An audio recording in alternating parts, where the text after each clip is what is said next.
So leo nimepiga hesabu chap chap na nilijiuliza kama naweza ishi kama Mkenya wa kawaida. Today I did some quick maths and I asked myself whether I can live and survive like the average Kenyan. Now, as you guys know, I live in New York City currently. This place is expensive for no reason. So your boy's gonna be out of here pretty soon. I don't think I'll be here by next month. I definitely won't be here. But unfortunately, I can't go straight to Kenya. I have to renew my passport. It expired. So that's going to take at least 4 to 6 weeks before my passport comes in. And I thought to myself, I was like, okay, you currently live like an American, right? All my luxuries and all this, all the things that I'm used to. So I told myself, I said, okay, this whole plan depends on my investments, where I'm projecting towards the end of the year. Um, in the meantime, there's a lot of things I would need to get in place before we get there. I need my Kenyan pin, so I'm gonna have to do that back home. And the Kenyan pin is so land can be in my name. And then I need to start looking for land, get a lawyer and all this stuff, just so things can be lined up. And I asked myself, I was like, okay, if let's say I get out of here by what is today? Today is August 8th. August, September, October. Let's say I'm in Kenya by October.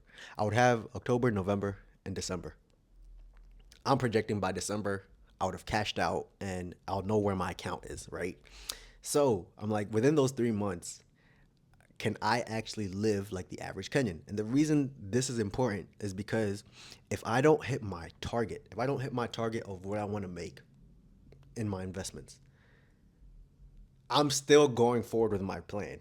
In the sense of like, let's say I had plans to build 3 or 4 stories or 5 story building, right? And I can't do that.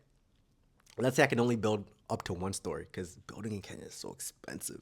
Like literally, what I spend on land, I'll probably spend the same amount just to put the foundation slab and get things started. So I'm like, okay, if I can't, let's say we reach a scenario where I can't fulfill where I wanted to, what's it called, to reach in building, and I'm like halfway through or quarter way through, and whatever I end up building can only generate me like let's say 30,000 shillings a month, 40, 50, let's say 50,000 shillings a month, somewhere around there, 40 to 50,000 shillings a month, probably like $300 to $500 a month. Could I actually survive on that in Kenya?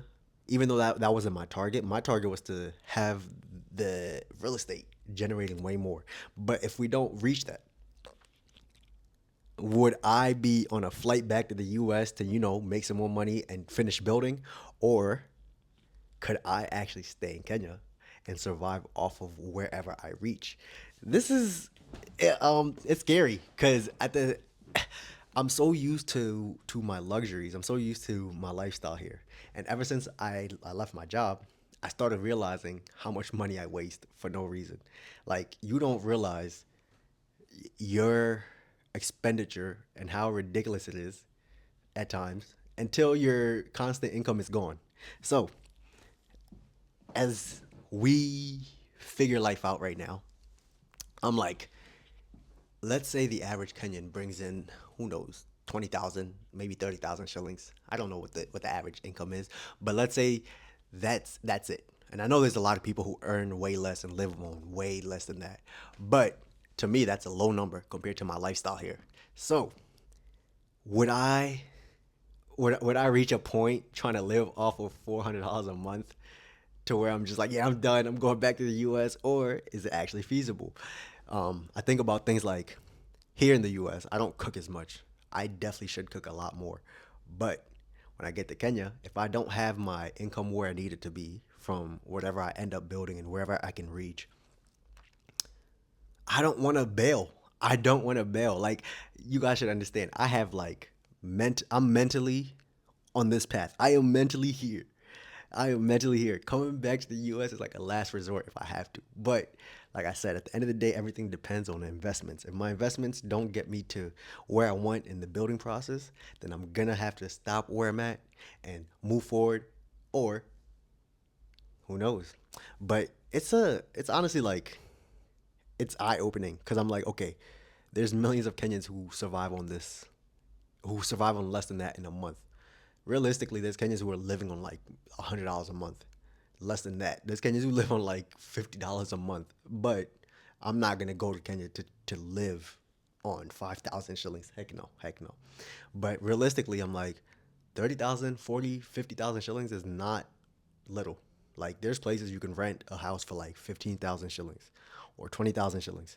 And then if I'm actually cooking like I should be and not eating out, I can easily make myself some ugali, some yeni, and some nyama, and eat a decent, um, a decent meal. Eat healthy. I don't have to be eating junk. I can eat decently and still survive off that money. But it's scary. It's scary because realistically, if I don't, if I don't build anything, and even if my investments reach, let's even say like realistically, if somebody went to Kenya right now with like $10,000 and went there to live like the average Kenyan, let's say you gave yourself a budget of $400 a month, you can survive in Kenya for over like a year easily. But that's not my goal. My goal is to have.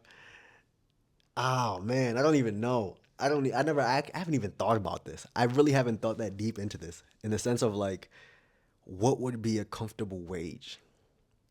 What would make me feel like I'm good. I'm good. Because realistically, if I was to finish the building that I wanted to build, I'm thinking it could probably generate like 150 to 220,000 shillings a month. Let's say you build like a 5-story building. Each floor has 4 units, and those units are renting for like 10 to 12,000 shillings a month. You could have a building generating you like 200 something thousand shillings a month. That's a lot of money. That's like $2,000, right? I can definitely live off of 200,000 shillings a month in Kenya.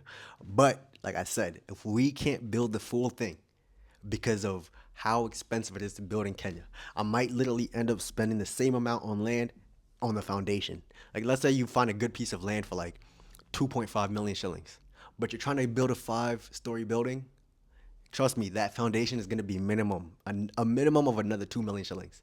So I'm sitting here and I'm just like, okay, if I get one floor up, two, three floors up, and I have that thing bringing me 40, 60, 70,000 shillings a month, realistically, I should be able to survive on that. But my routine and the way I've been living for the last few years, fortunately, I've hustled to get where I'm at. For the last few years, I wasn't stressed about how much this costs, how much that costs. If I'm being honest, blatantly honest, there was a few months, probably for like the last year, where I'm not even worried about checking my bank account because I mentally know I have this much coming in from every paycheck. I'm only living on this much of my total income, right? I live in a studio. I'm not a bougie person. Trust me, there's people in New York City who go and rent these apartments for like $3,000, $4,000 for what's it called, for some little studio. I'm like, nah, I'm not doing that. I'm gonna take my butt to Brooklyn. I don't need to be in Manhattan. I live way below my means, which allowed me to live in a way where I don't have to worry about my bank account because I know at the end of the day, all my bills come up to like at least half of what I'm making. But now, if I go to Kenya and now I have to live on a budget of like $400, $500, would I be able to survive, or am I gonna call it quits and be like back to America so I can make a little more cash and then build a few more floors, then go back? I don't know. You guys let me know. Should it be a challenge? Should it be a challenge? Because I know for at least like the first 3 months. Let's say I go there in October, and I'm trying to survive until December to where I see where my investments are. I can definitely do 3 months.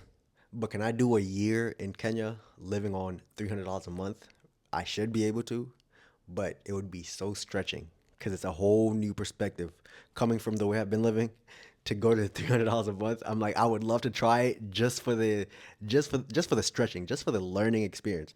Plus, it would be good that way. I don't have to, what's it called? That way I can be accustomed to the way the average Kenyan operates. I don't want to move back and still operate as like an American, where it's like I don't go to no where I feel like I have to go to these high end grocery stores. No, I want to be so Kenyan that I go to the little Kibadanski, I go to the Mamamboga, I go get my groceries from the local market. I don't want to go there and live the way I've been living here. I want to bring all that down and then survive.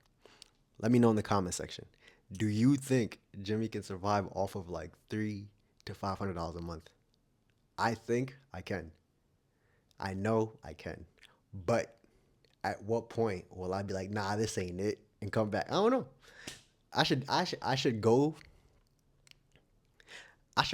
and not even build anything and just survive 1 year, just 1 year off of 400 a month. Before I even build and start anything, I should live for 1 year just off of like $400 a month. I'm talking about not in Nairobi, what's it called? Posh areas, no, nowhere posh. I'm talking about renting a place for like 8 to 12,000 shillings and making it work for a year before I even buy anything and break ground and do anything, just so I could know you got this. There's no reason for you to go back. If I can assure myself of that, I think I'll be very happy. Y'all let me know in the comments. Do you think Jimmy can live off of $300 to $500 a month? Yes or no, and why not?